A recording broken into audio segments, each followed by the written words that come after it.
we are up to Mishnah 4 of chapter 1 of Pirkei Avos. And I'll read the Mishnah quickly, and then we'll break it down piece by piece. Yossi ben Yoezer ish Tzreda, v'Yossi ben Yochanan ish Yerushalayim kiblu mehem. Yossi ben Yoezer and the man of Tzreda, and Yossi, the son of Yochanan, the man of Jerusalem, they received the tradition from them, from Shimon HaTzadik and Antigonus. We started off with Moses, and we're going through the lineage of the tradition, transmission of Torah. The next leaders of the Jewish people are two. We'll speak about that in a second. Yossi ben Yoezer and Yossi ben Yochanan. And they each had their own Mishnah. So Mishnah 4 is going to be Yossi ben Yoezer, and Mishnah 5 is going to be Yossi ben Yochanan. So Yossi ben Yoezer ish Tzreda Omer, Yossi ben Yoezer, the man of Tzreda, he says, Yihi beischa beisvad lachachamim, let your house be a meeting place for the sages, v'havei misabek b'afar adleim, and you should become dirty by the dust of their feet, v'havei shose batzama estivreim, and you should drink thirstily their words. It's a little bit of background of who these people are. There is going to be a dramatic shift in the leadership structure of the Jewish nation with Yossi ben Yoezer and Yossi ben Yochanan. Previously, you had the high priest. Obviously, in ancient times, or even in earlier times, they had the king as well. Now they're not. Now they're, for the most part, going to be ruled by foreign kings. And even the Jewish kings are going to be foreign kings as well. The Hasmoneans are very quickly going to become Sadducees, and they're going to be like a foreign influence from within. But because of the shifting reality on the ground, there's going to be a change in the leadership structure and the structure of the nation. There's going to be 5 groups of what's they call them zugos, which means pairs. Pairs of leaders, like kind of co-CEOs, where you have 2 people who are headlining the nation. One of them is called the Nasi, which means the president of the Sanhedrin, and one's the Af Beis Din, the head of the Beis Din of the court. One of them is more like the religious political leader, and one is the religious halachic leader. And there's various reasons as to why various reasons theorized as to why this change happened. But some of the historians, they posit that the high priest, he used to be responsible. He was the go-between between the nation and the overlords. So you have the Greeks. We said originally there was Alexander, and then there was the Ptolemean, the Egyptian Greeks, and then eventually the Seleucid, the Assyrian Greeks. But one of the high priests, actually the son of Shimon HaTzadik, who was the high priest after him, he decided to collect the taxes from the Jewish people, but not to pass it on to the Greek authorities, which is almost a declaration of war from a subjugated people to not pass the tax on to the king. And the Ptolemy, the king, when he was told of Chonyo, who was the name of the high priest, his refusal to give the tax monies to the Egyptian Greeks, he essentially threatened war. And when the Greeks come and threaten war, it's actually very dangerous. But there was a Hellenist, a crafty Hellenist by the name of Yossi ben Tuvia, who was also the nephew of Chonyo, and he decided to go to Egypt and to negotiate with the Ptolemy. And he came to Egypt, and he brought lots of lavish and extravagant gifts, and he basically he lobbied successfully to convince the king, the Greek king in Egypt, to appoint him to be the tax collector. The tax collector is a very pivotal job because they are granted taxation authority. And it's also highly susceptible to corruption because all they have is a certain head tax that they have to pay to the Greeks. Whatever's left over, they could pocket. And that's what they would frequently do. And which is why typically the high priest, who's the spiritual leader of the nation, someone who is responsible for the well-being of his people, and someone who has also the spiritual aptitude to do so, they would be in charge of this very important role because they're less likely to be corrupted. Once it's given to a Hellenist who is money hungry, and Ptolemy gives him 3,000 armed guards to go collect taxes, it's a very dangerous situation. And he goes to the city of Ashkelon, which is on the coastal part of Israel, on the Mediterranean. And he, with his army, and this is a Hellenist, right? This is not someone who is very favorable and amenable to the masses of people. And he starts demanding exorbitant taxes and pocketing most of the money. And in the city of Ashkelon, the residents refused to pay this outrageous taxes.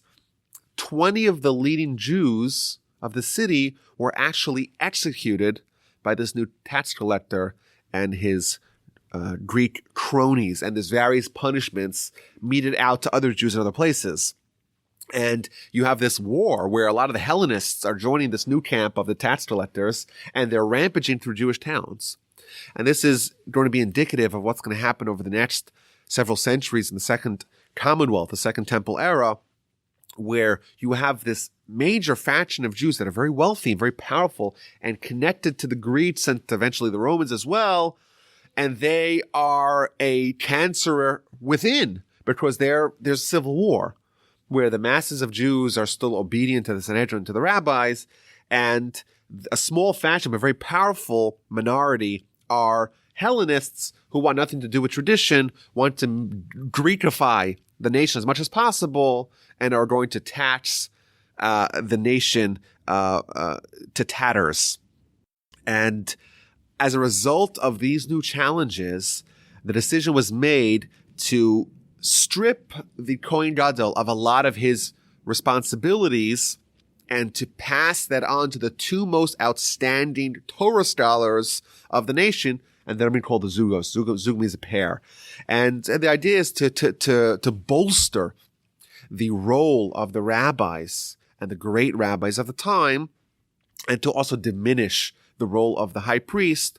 And as we know, throughout the Second Temple era, there's going to be a chronic corruption in the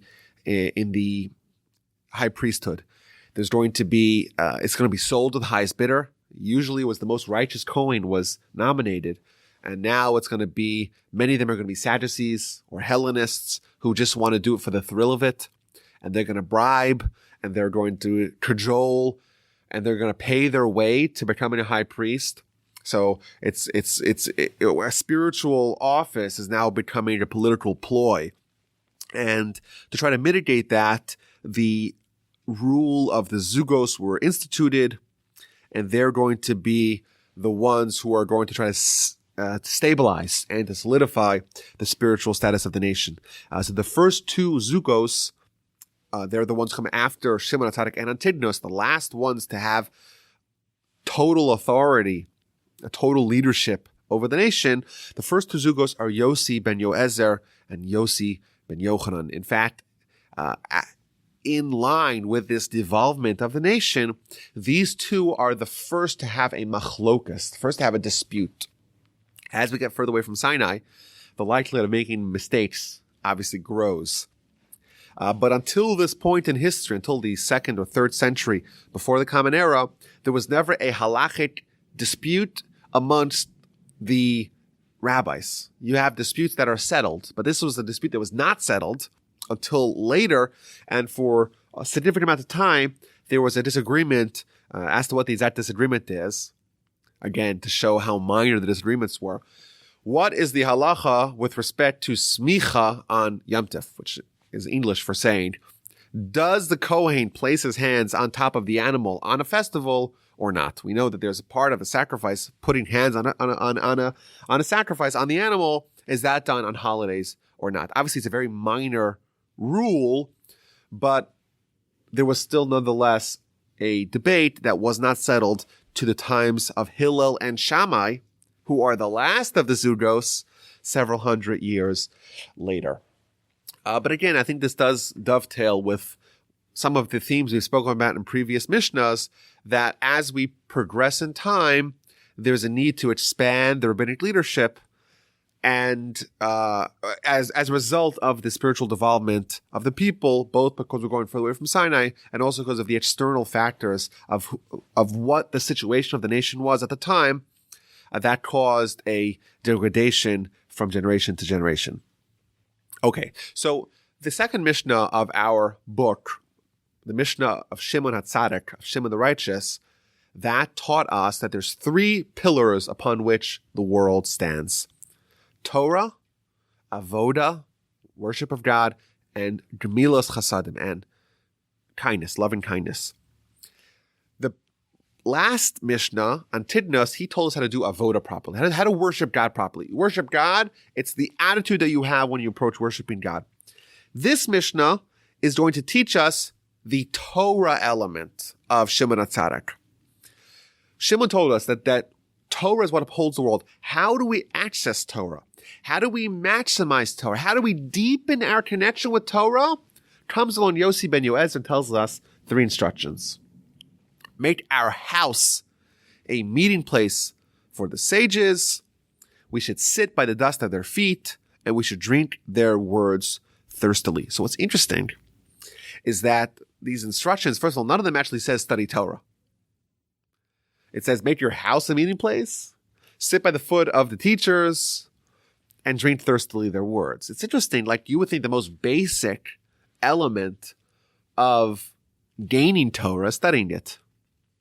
So that's an interesting point to think about. But also, all three instructions of Yossi ben Yoezer relate to a person's relationship with a teacher, with a scholar.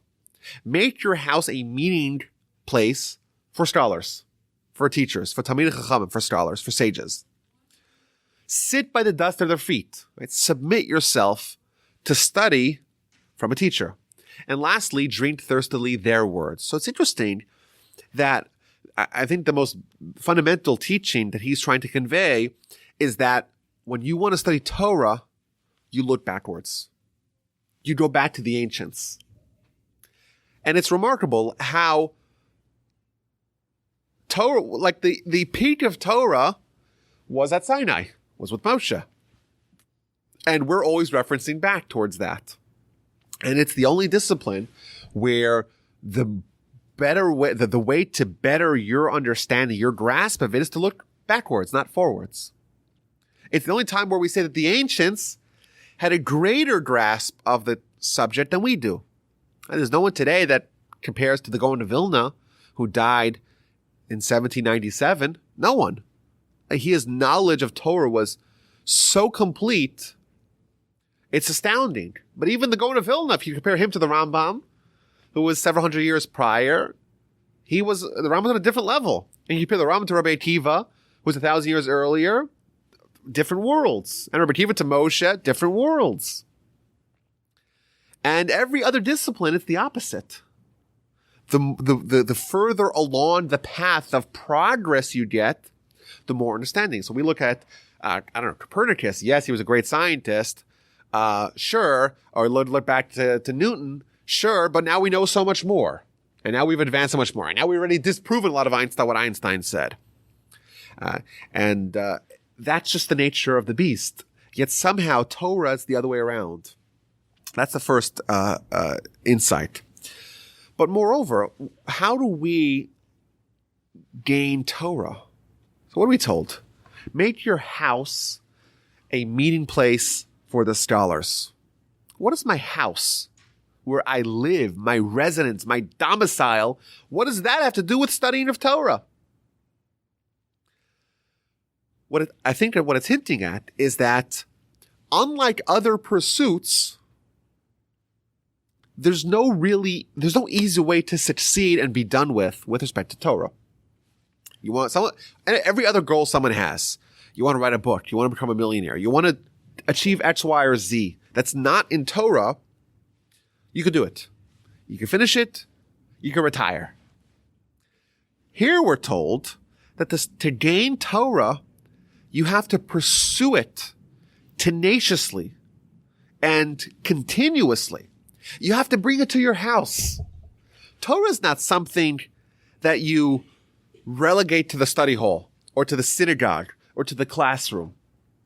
Torah has to be with you at all times. And you have to turn your house where you live into a place that's a meeting. What would a meeting place for scholars look like? It would be primed for what scholars do when they meet. Talk Torah. You have to turn your home into a meeting place for scholars, which means you have to make your home a place, not necessarily that you have to invite scholars. You have to make it into a meeting place that scholars would be comfortable in. Remember, it doesn't say invite scholars to your house. It says turn your house into a place that scholars will. Oh, what do you mean? I live far away. I live in, I don't know, Humble, Texas or Kingwood. It's not, all the scholars are elsewhere. How can I invite? It doesn't say invite scholars to your house. It says make your house a house that scholars would be comfortable in.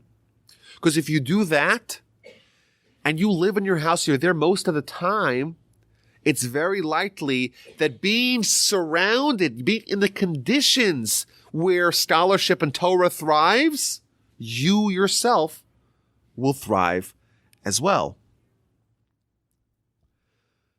And additionally, suppose you have a meeting of scholars in your house. You're not a scholar. You're not a sage. What do you know about what's going on? It doesn't say to study by the scholars. It says just to have a place that's worthy of meeting. But even if you have the meeting, what then? Another insight. Even if you don't understand what they're saying, still, being exposed to an atmosphere of Torah is going to affect you. There is, at the end of this book of Pirkei Avos, there's 48 ways to get Torah. 48 ways, 48 paths to wisdom of Torah. One of them is called Shmias Ha'ozen, hearing, listening of the ear. Now we know that we use our ear to listen. But the fact that it is listening of the ear, it's kind of a strange thing. You listening to Torah is listening of the ear. So what this means is that even if the only organ that is encountering the Torah is your ear, it doesn't at all make a pit stop in your brain. It goes in one ear and out the other. Still, being exposed to it is going to change who you are. And we don't understand how point A brings to point B. But here was an amazing insight. Yossi Ben is telling us, just be exposed to Torah and it will penetrate and change you. And I saw another one of the commentators who I think is a very powerful idea. He says, we talk about sages. The Rambam died 800 years ago. It's a long time ago. 1204, 813 years ago. What do we have? What connection do we have to him?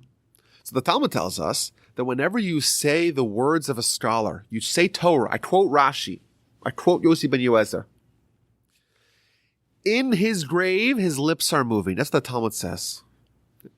In his grave, the great scholar, in his grave, his lips are moving. Now, if we take a sonograph and we take some sort of geological survey of Rashi's grave and we see his bones, it's very unlikely we'll see his lips moving. But what that means is that someone has a spiritual connection to their Torah even after they die. And the way the Talmud presents it is that the lips are moving while they are interred, while they are in their burial place.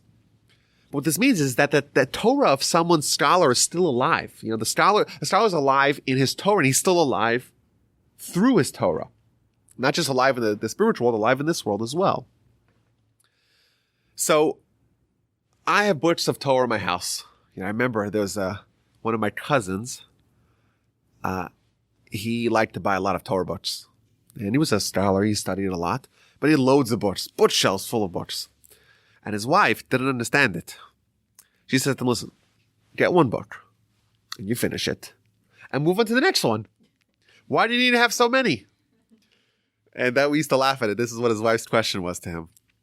It just, because you have to have lots of them. That's just the attitude of the man. The woman's like, just finish one and move on to the next one. But I think he has a point. when you have the books of the Rambam in your house, his Torah is still alive in this world, not just in the spiritual world. So what you're doing when you put the Rambam on your shelf, you can't even read Hebrew, but you put the Rambam on your shelf. It's almost as if, this is what the Ruach Chaim says this, the Ruach Chaim Volozhiner says this, it's almost as if you just invited into your home the Rambam. And you have a Talmud, a set of Talmud in your house. Well, maybe you should buy one book at a time. The current publication of the Art Scroll Talmud is 73 volumes. And it's somewhat pricey. So maybe you should only have one.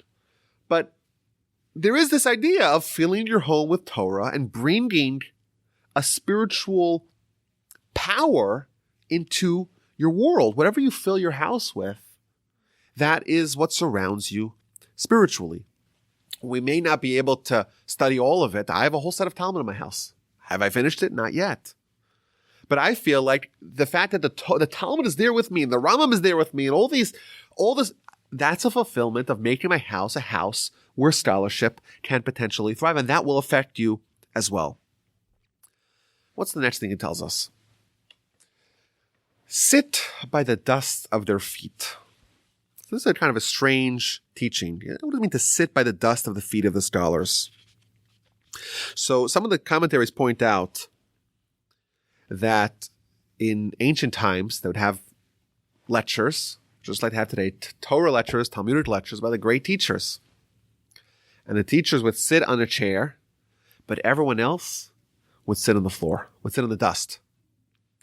And the simplistic idea is, well, there's two ways actually the word misavet in Hebrew can mean either avat, which means dust, but it could also mean to struggle. So I see some of the commentaries go with the opinion that it goes dust, that it means dust, or it means struggle. So let's explain both of them. When you sit on the floor and the dust of their feet, what you're doing is first of all, you're according honor to your teacher. You're saying, he's going to sit in the chair and I'm going to sit on the floor. And you're submitting yourself to them. You're willing to accept the Torah from your teacher, which again does go with the same theme that we're trying to look backwards to find the Torah of yesteryear is the most perfect one. But there's a whole string of teaching, a whole theme in Jewish scholarship and Jewish literature about the importance of having a Torah teacher. Some people think it was a guy in the Soviet Union where Torah study was forbidden. So he got his hands on a copy of the Pentateuch, of the 5 books of Moses. And he wanted to fulfill it. So he got to this passage that appears 4 times, to wear totafot, to wear tefillin. But nowhere does it say what tefillin looks like. So he had to make his own. And he got kind of close, but very far. He did made boxes, put them between his eyes, but he had no idea what to put inside the boxes. So he picked random sections of the Torah that he thought were very important, very meaningful. But this shows that, if without our predecessors, we know nothing about Torah. And there's many teachings that talk about how important it is. It's even more important to find a teacher who's going to teach you than to study yourself. Because that's more likely to bring you towards having a deep understanding of the truth. My grandfather used to quote the Talmud in the book of Makos. In the book of Makos, it's divided up into 3 sections, but the middle section talks about someone who kills accidentally, an accidental murder, manslaughter. So someone who's a murderer in Torah law, that's an executable offense, as it is in America. Well, what if someone kills accidentally?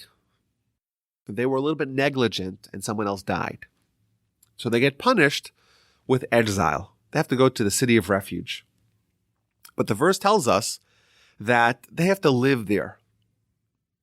Which means that it has to be even though they're in exile, you have to make sure that they could live there. They could flourish there. So what if there's no food there? Well, then they can't live there. So the nation has to ensure that there's plenty of food, and there's enough jobs, and there's enough protection from enemies, right? It has to be a place where people could flourish and can have life. Says the Talmud, if you have a student who God forbid, kills accidentally. They were a little bit negligent. They fell off a tree and they killed someone, tragically. But they're a student. And they're going to go to the town and have to abandon their teacher. Says the Talmud, if the student goes to exile, the teacher has to go with him. Why? Because someone needs it for their life, right? You said the verse says you have to live there. Everything that's necessary for someone to live has to be brought to the city of refuge. Well, how can someone live without a teacher, without a Torah teacher? Therefore, the teacher has to pick up and move as well.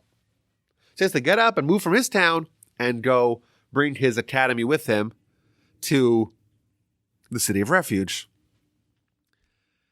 And says the Rambam, the way he explains this, that the life of someone who is a scholar and someone who wants to be a scholar without Torah, well, that's like death.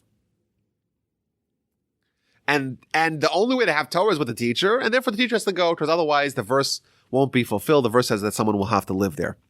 It's interesting. One of the commentaries asks, wait a minute, maybe there's a teacher in the city of refuge. So someone lives in city A, and he kills accidentally. He has to move to city B, the city of refuge. Well, in that city, there's many Torah scholars. Why do you have to take his teacher and uproot him and his family to move him to the city of refuge? And he answers, well, every teacher has his own style. And some people, they flourish under a particular style. And others like a different style. So what this means is that your life, it's an existential threat to your life if you have a teacher. You don't have a teacher, of course. But even if you have a teacher, but it's not your right style, it doesn't perfectly jive with the kind of flow that you like, that doesn't speak to you, that too can imperil your spiritual life. And here we see, like this idea of submitting yourself to the teacher, it's a very powerful idea. We know that the story of the golden calf, simply you read it, is the Jewish people wanted to make for themselves an idol. That's how you read it simply.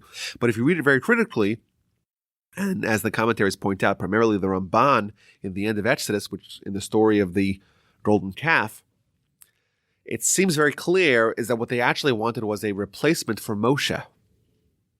Moshe wasn't there. Moshe was their teacher. And they're sitting and waiting with bated breath. When's he coming down? He's supposed to be here. He's a few hours late. We need a replacement. This shows already from the beginning, even though it's an episode that describes the misconduct of the nation, but this also shows their attitude is they needed a Moshe to teach them, which is an interesting idea. So that's one interpretation of this. Sit by the dust of their feet, accept Torah from a teacher. In the Ruach Chaim, he presents it in the opposite way. He understands v'have misavek ba'afar ragleim from the word vayeavek. In a few weeks, we're going to read about Jacob, who has a struggle with the angel. Turns out to be the angel of Esau. But the word is vayeavek ish imo, and a man struggled with him. They were wrestling with each other. So that's the same word over here. V'havi mitavek b'afar ragleim. So says the Ruach Chaim here, what this means is that you should struggle with your teacher. If you don't like what he says, you better tell him. Because otherwise you won't learn and he won't improve. And he tells us that in other places, the Torah, studying of Torah is called a war. And those who study Torah are warriors.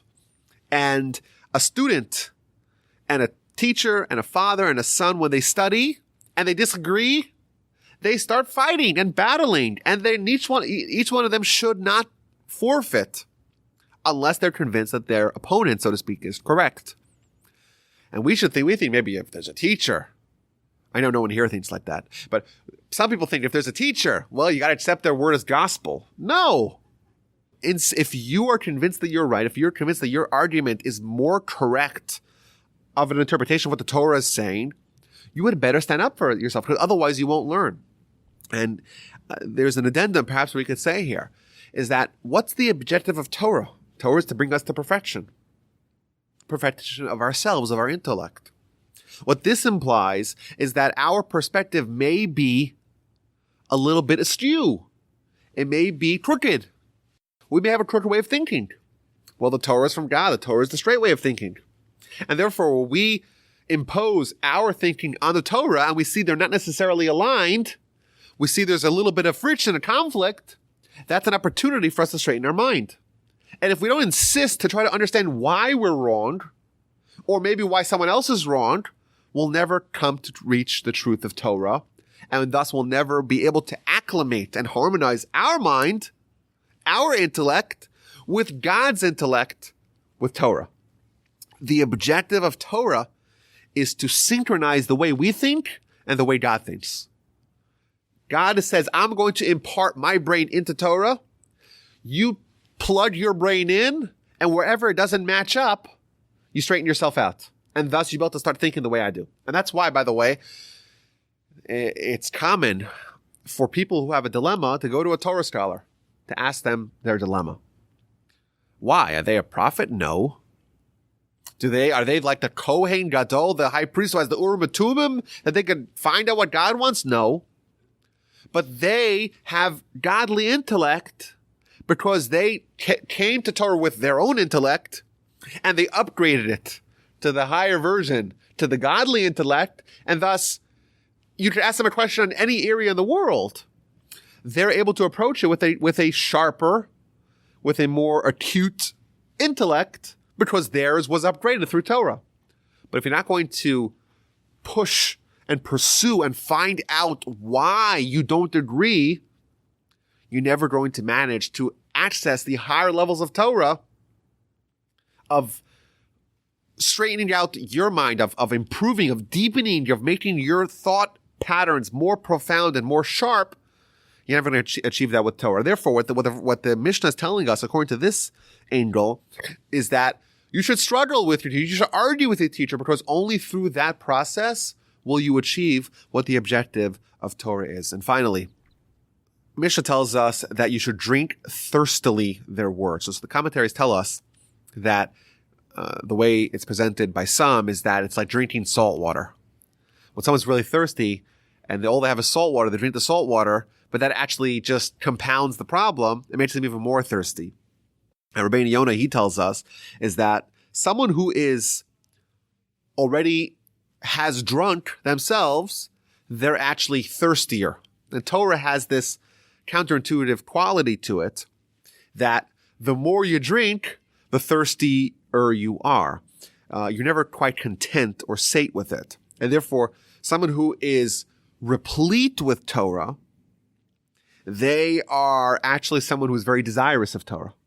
Whereas someone who is empty from Torah, they're actually very sate. And this is kind of it doesn't work the way you would seem. If someone's hungry and they eat breakfast, they're not hungry anymore. If someone's full, they don't want breakfast. That's how it works kind of in our world. But in the spiritual world, it's the opposite. The Talmud tells us in the book of Brachos, the way God works is not the way that man works. Why? The way man works, an empty vessel is able to hold. A full vessel is no longer able to hold. Whereas God, it's the opposite. A full vessel, that's able to hold more. An empty vessel, that's not able to hold anything. What this means is that if our vessel, we're a vessel, if our vessel is full of Torah, then we're thirsty, we can actually hold more Torah. If our vessel is empty of Torah, then Torah cannot be harbored within this.